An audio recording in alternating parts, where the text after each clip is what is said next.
Quesnel and District Museum in British Columbia, Canada, received an antique doll from a lady who gave it to the museum in the year 1991.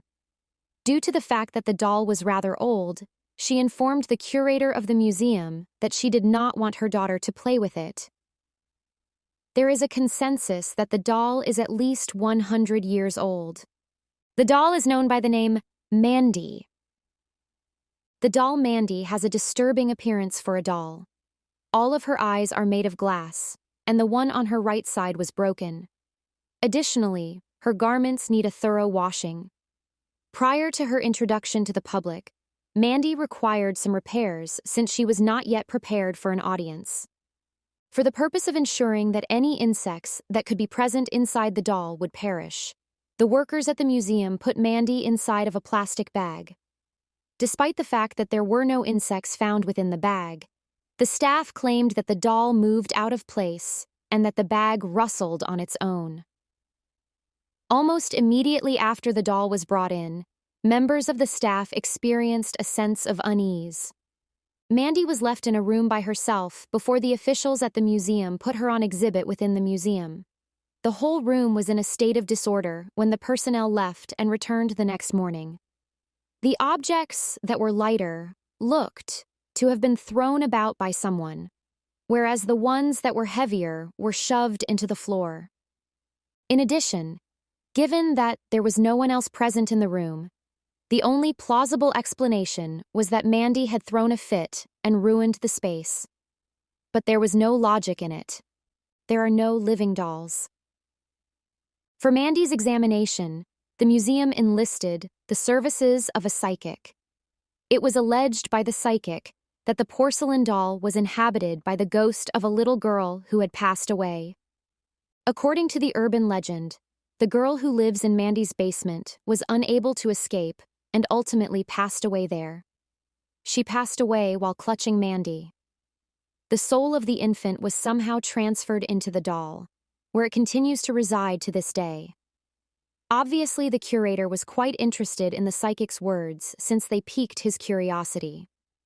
She went to the person who had donated the doll in order to learn more about Mandy. The curator quickly became aware of the reality. Although the mother had first said that she had gotten rid of the doll because of her daughter, this was not the case. The next thing that she shared with the curator was really horrifying.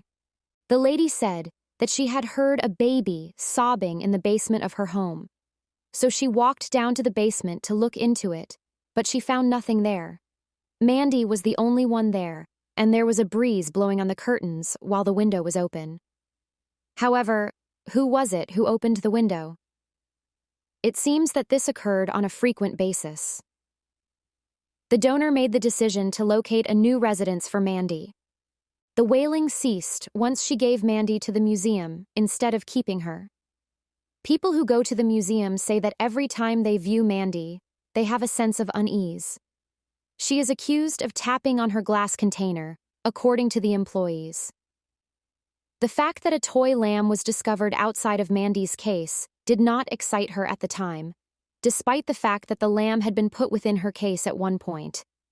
Absolutely no one has ever been hurt by the doll. As a result of her alleged infantile behavior, she is said to throw temper tantrums whenever she is feeling sad. It is well known that Mandy is a prankster, and she takes great pleasure in playing jokes on the staff and volunteers of the museum. Belongings such as meals, pencils, photos, and other belongings belonging to employees have vanished. The appearance of some objects is accompanied by the absence of others.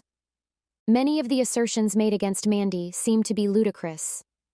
Nevertheless, it is not feasible to disregard each and every tale that Mandy has to tell. People have also claimed that her eyes and fingers are able to move. It is said that the unease that she causes is due to the fact that her eyes are tracking your every move. In addition to that, she is fascinated by things that are electrical. There have been attempts made by individuals to film her using a video camera, but the camera has failed to function properly. There is a lot of similarities between Mandy and another well-known creepy doll called Robert. Both have a sinister appearance and take pleasure in causing mischief to technological things. Mandy's experience is quite interesting to hear. Mandy and the museum were both included in a book that was published in 1999 entitled Supernatural Stories Around British Columbia.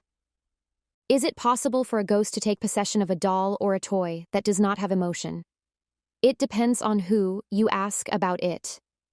Those that are skeptical are likely to laugh at anything that is seen as being unnatural. On the other hand, it is not uncommon for those who believe in the supernatural to lend some weight to people who have dealt with inexplicable abnormalities, such as Robert the doll or even Mandy.